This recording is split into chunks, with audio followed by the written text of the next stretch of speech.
सबसे पहले तो मैं आप सबसे क्षमा चाहता हूँ। मैं व्यक्तिगत रूप से रजौरी आना चाहता था, कार्यक्रम भी मैंने बनाया था, लेकिन प्रतिकूल मौसम के कारण मैं नहीं आ सका और इसके लिए मुझे निश्चित रूप से हृदय से मैं खेद व्यक्त करता हूँ। देश के विभिन्न हिस्सों से जो डॉक्टर्स आए, उनके प्रति व्यक्तिगत रूप से और यहाँ के नागरिकों की तरफ से मैं हृदय से उनका आभार व्यक्त करता हूँ, उनका अभिनंदन करता हूँ। मानव सेवा के प्रति अप्रतिम समर्पण के लिए उनकी जितनी भी प्रशंसा की जाए, मैं समझता हूँ कि ये कम होगा। पिछले वर्ष सितंबर में रोटरी क्लब ऑफ इंडिया के अनंतनाग, कुलगांव, सोपैया, पुलवामा में मेडिकल कैंप के दौरान राजीव प्रधान जी तथा रोटरी गवर्नर श्रीमती मंजू फटके जी से मैंने निवेदन किया था कि पीर पंजाल का जो हमारा इलाका है, इसके जो दोनों ज़िले हैं, रजौरी और पुंछ, ये कैंप वहाँ आयोजित किया जाए। और मुझे अत्यंत प्रसन्नता है कि मेरे निवेदन को इन लोगों ने स्वीकार किया और एक काम जो बड़ा मुश्किल दिखता था, उसे संभव करके दिखाया।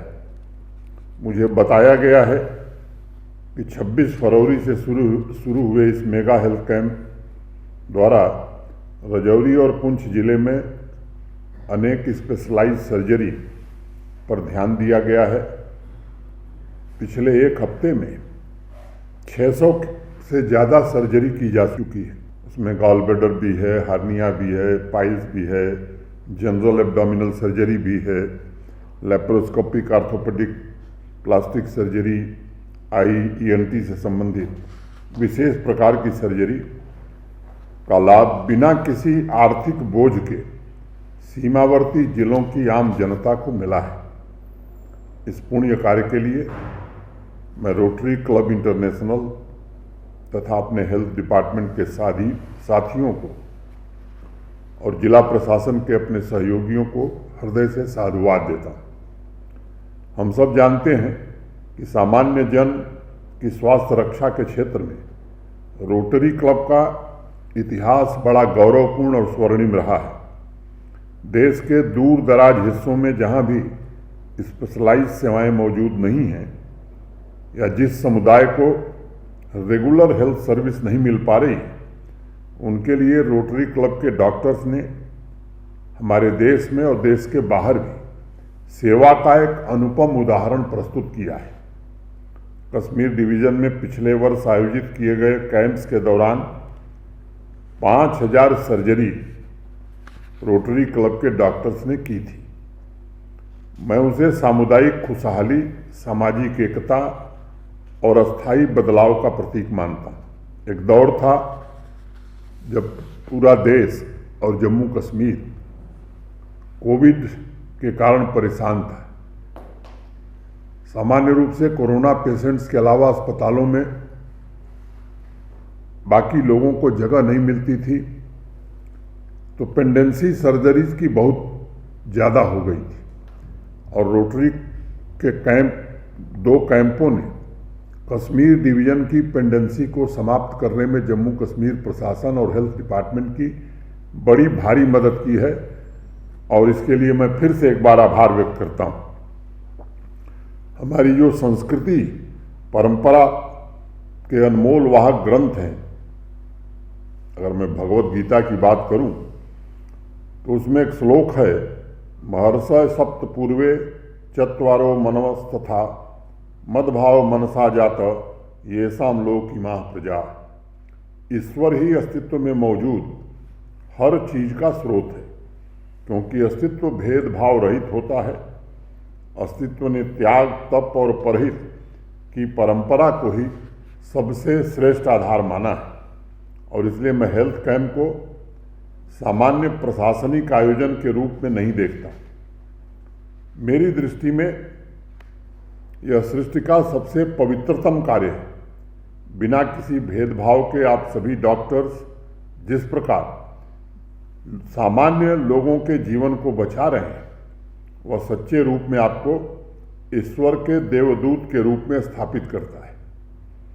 मैंने अनेक अवसरों पर महाभारत के एक श्लोक की बार बार चर्चा की है और इसमें धर्मराज युधिष्ठिर कहते हैं, न तो हम कामये राज्य न स्वर्गम न पुनर्भवाम कामये दुख तप्तानाम प्राणी नामार्तिनाशनम। अर्थात मुझे राज्य की कामना नहीं है, मुझे राज्य न मिले तो भी कोई बात नहीं, मुझे स्वर्ग न मिले तो भी चलेगा, मुझे जीवन में मुक्ति न मिले तो भी मैं प्रसन्न हूँ, लेकिन हे भगवान, हे ईश्वर, हे अल्लाह, मेरी एक कामना है कि जो लोग दुखी हैं, जिन्हें मेरी ज़रूरत है, मैं उनकी सेवा कर सकूं। और इसलिए मैंने कहा कि सेवा ही सच्चा सुख है, सेवा ही प्रार्थना है, सेवा ही मानव जाति के कल्याण का सबसे बड़ा स्रोत है और सेवा ही सामाजिक विकास का सबसे प्रमुख आधार स्तंभ है। हमारी संस्कृति में भी जब हम प्रार्थना करते हैं तो प्रार्थना हम यही करते हैं कि सर्वे भवन्तु सुखिनः सर्वे सन्तु निरामयाः सर्वे भद्राणि पश्यन्तु मा कश्चित् दुर्भाग् भवेत्। सभी नागरिक सुखी हों, सभी रोगमुक्त हों, सभी मंगलमय के साक्षी बने और किसी को भी दुख का भागी न बनना पड़े। मैं समझता हूँ यही भाव, यही संवेदना रोटरी क्लब के हेल्थ कैंप में भी नज़र आती है। राजौरी और पुंछ में देश के अलग अलग राज्यों, जो मुझे बताया गया है, तमिलनाडु, कर्नाटक, आंध्र प्रदेश, महाराष्ट्र, केरल से आए 30 स्पेशलिस्ट डॉक्टर्स की एक हफ्ते की सेवा, मैं इसी का जीता जागता प्रमाण मानता हूँ। मुझे बताया गया है कि कई ऐसी सर्जरी की गई हैं जिनके लिए पिछले 6 महीने से मरीज इंतज़ार कर रहे थे और बिना किसी कॉम्प्लिकेशन के इस कैंप के द्वारा ऐसे लोगों का सफलतापूर्वक उपचार किया गया है। हेल्थ डिपार्टमेंट तथा डिस्ट्रिक्ट एडमिनिस्ट्रेशन ने मिल करके आवश्यक संसाधन जुटाए हैं और मुझे प्रसन्नता है कि सभी 9 ऑपरेशन थिएटर में मानकों के अनुरूप हेल्थ डिपार्टमेंट और प्रशासन ने सुविधा जुटाने में सफलता पाई है। मेडिकल कॉलेज के प्रिंसिपल साहब से मैं ज़रूर चाहूँगा कि आपके यहाँ जो लोग हैं, सर्जरी का लाभ सामान्य आदमी को तो जरूर मिले, लेकिन हमारे डॉक्टर्स की भी प्रैक्टिस हो जानी चाहिए इस सर्जरी को देख करके कि राजौरी पुंछ के मरीजों का रेगुलर सर्जरी वहाँ के मेडिकल कॉलेज के लोग कर सकें और इस पर हेल्थ डिपार्टमेंट को जरूर ध्यान देना चाहिए। आजकल देश के हेल्थ सेक्टर में इस बात पर चर्चा हो रही है कि जो लक्ष्य असंभव दिखते थे जम्मू कश्मीर हेल्थ डिपार्टमेंट में, उसे भी संभव करके दिखाया। पिछले 3.5 वर्षों में मैं इसका गवाह रहा हूँ, चाहे कोविड पैंडेमिक का मैनेजमेंट हो, उसके पश्चात का वैक्सीनेशन हो, दूर दराज के इलाकों में इंफ्रास्ट्रक्चर बनाने की बात हो। मैं समझता हूँ जम्मू कश्मीर ने इस दिशा में अच्छी प्रगति की है और 2020 में माननीय प्रधानमंत्री जी के कारण आयुष्मान भारत सेहत के अंतर्गत जो गोल्डन कार्ड आज जम्मू कश्मीर के हर परिवार, हर नागरिक को मिला है, मुझे लगता है कि इसके कारण एक बड़े वर्ग को, या मैं कहूँ कि पूरे जम्मू कश्मीर की आबादी को एक रक्षा कवच स्वास्थ्य की दृष्टि से मिला है। 5 लाख रुपए का हेल्थ एश्योरेंस आज जम्मू कश्मीर में हर परिवार को, हर व्यक्ति को उपलब्ध है और लगभग 10.85 लाख नागरिकों के ट्रीटमेंट की जिम्मेदारी जम्मू कश्मीर प्रशासन ने उठाई है। 1735 करोड़ रुपए अब तक हमने खर्च किया है और सामान्य व्यक्ति एम्पावर हो, इसका मैं समझता हूं कि ये उत्कृष्ट उदाहरण है।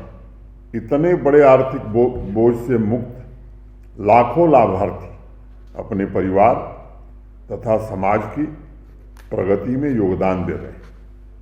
पिछले 4 वर्षों में डॉक्टर्स, ड्रग्स, डायग्नोस्टिक तथा डिलीवरी मैकेनिज्म, इन चारों पहलुओं पर केंद्रित तरीके से काम करने की कोशिश की गई है। ये सच है कि अभी भी डॉक्टर्स की कमी देश में भी है, जम्मू कश्मीर में भी है। हम कोशिश कर रहे हैं कि रिक्त पदों को जल्दी से जल्दी भरा जाए, लेकिन बावजूद इसके ये प्रयत्न है कि डॉक्टर्स की अवेलेबिलिटी, ड्रग्स की अफोर्डेबिलिटी और डिस्ट्रीब्यूशन, डायग्नोस्टिक्स की अफोर्डेबिलिटी तथा अवेलेबिलिटी, डिलीवरी मैकेनिज्म का एसेस और इफेक्टिवनेस, इन सभी एस्पेक्ट पर काम प्रारंभ हुआ। हेल्थ डिपार्टमेंट से मेरी अपेक्षा होगी कि इन चारों क्षेत्रों में ध्यानपूर्वक काम करके सामान्य व्यक्ति को अधिक से अधिक लाभ हम पहुंचाएं। भारत के आदरणीय प्रधानमंत्री श्रीमान नरेंद्र मोदी जी ने जम्मू कश्मीर को पिछले कुछ वर्षों में 7 नए medical college, 2 AIIMS, 2 cancer institute के अलावा लगभग 4000 नए हेल्थ इंफ्रास्ट्रक्चर प्रदान किए हैं। 26 बीएससी नर्सिंग कॉलेज भी इसमें शामिल हैं। आप सबको जानकर आश्चर्य होगा कि यहाँ कोई पैरामेडिकल कॉलेज होता ही नहीं था।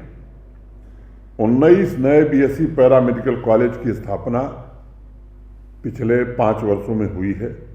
क्रिटिकल केयर के क्षेत्र में भी आमूलचूल परिवर्तन आवे, इसका प्रयत्न हो रहा है। सभी जनपदों में डायलिसिस की सुविधा प्रदान कर दी गई है। पिछले सप्ताह ही आदरणीय प्रधानमंत्री जी ने जम्मू कश्मीर के अस्पतालों में 13 क्रिटिकल केयर ब्लॉक का शिलान्यास किया था। अब ये हमारी जिम्मेदारी है कि हम उसको मॉनिटर करें कि समय से वो पूरा हो। समावेशी विकास की भावना से जम्मू कश्मीर के दूर दराज इलाकों में 3000 से ज़्यादा आज हेल्थ और वेलनेस सेंटर भारत सरकार ने स्थापित किए हैं। मैं जानता हूं आने वाले भविष्य में हेल्थ केयर के लैंडस्केप में बड़े बदलाव अपेक्षित हैं। फ्यूचर केयर के लिए आवश्यक डिजिटल इंटरवेंशन की बड़ी आवश्यकता है। 92 लाख आभा आईडी अभी तक क्रिएट की जा सकी है। 65 लाख नागरिकों के हेल्थ रिकॉर्ड को आभा प्लेटफॉर्म से जोड़ा गया है। अब मुझे लगता है कि जब ये काम हमने किया है तो इसका उद्देश्य क्या है, तो मुझे लगता है इसका उद्देश्य बड़ा स्पष्ट है। Any treatment, anywhere, any time. और हेल्थ डिपार्टमेंट के सभी डॉक्टर्स को इस संकल्प को साकार करने में पूरी शिद्दत से काम करने की आवश्यकता है। मैं आप सबसे ये जरूर कहना चाहूँगा कि अभी टेली मानस चैट बॉट यहाँ लॉन्च किया गया था। मुझे लगता है कि सेक्रेटरी हेल्थ और वरिष्ठ अधिकारी इसको देखें कि इसका लाभ लोगों को मिल पा रहा है या नहीं मिल पा रहा है। क्या लोगों को जानकारी भी है कि ऐसी सुविधा जम्मू कश्मीर हेल्थ डिपार्टमेंट दे पाएगा। एम्बुलेंसेस की उपलब्धता पर्याप्त मात्रा में है, लेकिन सुदूर गांवों में भी एम्बुलेंस किसी के फोन कॉल पर आधे घंटे में आवे। अब आज के ज़माने में ऐसा सिस्टम बनाना कोई दुष्कर कार्य नहीं है। तो एक रोबस्ट सिस्टम हमारे पास होना चाहिए, क्योंकि 480 जियो टैग्ड एम्बुलेंस हैं हमारे पास, तो उनको बराबर मॉनिटर किया जा सकता है कि एम्बुलेंस कितने देर में पहुंची। और इसकी एक संस्थागत व्यवस्था, इंस्टीट्यूशनलाइज मैकेनिज्म हेल्थ डिपार्टमेंट को बनानी चाहिए। मेडिकल एजुकेशन के क्षेत्र में भी जम्मू कश्मीर ने बड़ी उपलब्धियां हासिल की हैं। मेडिकल कॉलेज, बीएससी नर्सिंग, अनेक ऐसे इंस्टीट्यूशंस बने हैं। अब एमबीबीएस तथा पोस्ट ग्रेजुएट कोर्स में 2019 तक कुल 867 सीटें हुआ करती थी। अतिरिक्त 800 MBBS की सीटें यहाँ जम्मू कश्मीर को मिली हैं नए मेडिकल कॉलेजों के कारण। 297 पोस्ट ग्रेजुएट की सीटें, 325 DNB की सीटें जुड़ी हैं। तो ये जो कमी है डॉक्टरों की, मुझे लगता है कि आने वाले दिनों में इसे हम इसके कारण पूरा कर सकेंगे। जम्मू कश्मीर प्रशासन नागरिकों के स्वास्थ्य से संबंधित हर प्रकार के जो गैप्स हैं इनको भरने की कोशिश कर रहा है। लेकिन एक बात मैं जरूर स्पष्ट करना चाहता हूँ कि अगर नेशनल एवरेज आप देखेंगे तो चाहे वो प्राइमरी हेल्थ सेंटर हो, कम्युनिटी हेल्थ सेंटर हो, ये हमारे पास देश के बाकी राज्यों से, बाकी जगहों से काफ़ी संख्या में एक आदत सी बन गई है कि साहब इसको तुरंत अपग्रेड कर दीजिए। मुझे लगता है कि वेल प्लान्ड हमारे गैप्स क्या हैं उनको आइडेंटिफाई करना, प्राथमिकता के आधार पर उन गैप्स को कम से कम समय में पूरा करना, ये हेल्थ डिपार्टमेंट की जिम्मेदारी है। क्योंकि यहाँ आदत है, PSC में भी लोग चाहते हैं कि 24 घंटे डॉक्टर मिले, जो कि उस PSC में हो नहीं सकता है। तो इसके बारे में लोगों को जागरूक भी बनाना, साहब हर हेल्थ सेंटर की सुविधाएं हम लोगों को बता सकें और ऐसे सेंटर्स पर लिख सकें कि ये प्राइमरी हेल्थ सेंटर है तो इतने बजे से इतने बजे तक चलेगा, डॉक्टर इतनी बजे तक ही उपलब्ध होगा। बाकी आज टेक्नोलॉजी के ज़माने में मुझे लगता है किसी को दिक्कत नहीं है, वो किसी अच्छे से अच्छे डॉक्टर से कंसल्ट कर सकता हो। ऐसी व्यवस्था जम्मू कश्मीर प्रशासन ने की है। मैं रोटरी क्लब इंटरनेशनल के साथियों का बहुत ही आभारी हूँ और उन्हें कहना चाहता हूं कि हर एक ज़रूरतमंद तक क्वालिटी हेल्थ सर्विस आपने पहुंचाई है। इसके लिए मैं आप सबके प्रति फिर से हृदय से आभार व्यक्त करता हूं और पीर पंजाल के दोनों जिलों में ईश्वरीय कार्य के लिए आप सब आए। मैं क्षमा चाहता हूं कि मैं व्यक्तिगत रूप से आपके बीच नहीं आ सका। मैं चाहता था कि वहीं आकर के आपका मैं आभार व्यक्त करूं। जब राजौरी और पुंछ जिले के जिन साथियों ने इन सेवाओं का लाभ उठाया है, मुझे बताया गया कि सबका स्वास्थ्य बेहतर है। मैं ईश्वर से प्रार्थना करता हूं कि जल्द से जल्द उनकी रिकवरी हो और जो डॉक्टर्स देश के बाहर से आए हैं उनका विशेष रूप से, और जो डॉक्टर्स हमारे जम्मू कश्मीर के भी हैं या हमारे प्रशासन के वे सभी सहयोगी जिन्होंने इस आयोजन की सफलता के लिए मेहनत की है, मैं आप सबके प्रति फिर से एक बार आभार व्यक्त करता हूं और भविष्य में भी आप सभी के निस्वार्थ सेवा अभियान की सफलता की माता वैष्णो देवी से प्रार्थना करता हूं। अब कश्मीर वैली वाला समय भी आ रहा है तो फिर से अपना अनुरोध अभी से दर्ज करा दे रहा हूं राजीव प्रधान जी कि अगला कैंप हमारा वहां होगा। और दूसरा एक अनुरोध है कि डोडा और किश्तवाड़ ये भी हमारे बहुत पिछड़े हुए ज़िले हैं, तो अगर अगला कैंप आप यहाँ लगाएंगे तो जिस तरह से राजौरी पुंछ में ढेर सारे लोगों को लाभ मिल सका है, वैसे वहाँ के लोगों को भी लाभ मिलेगा। इतनी ही बात कह करके मैं आप सबके प्रति हृदय से आभार व्यक्त करते हुए अपनी बात पूरी करता हूँ। धन्यवाद। जय हिंद, जय भारत।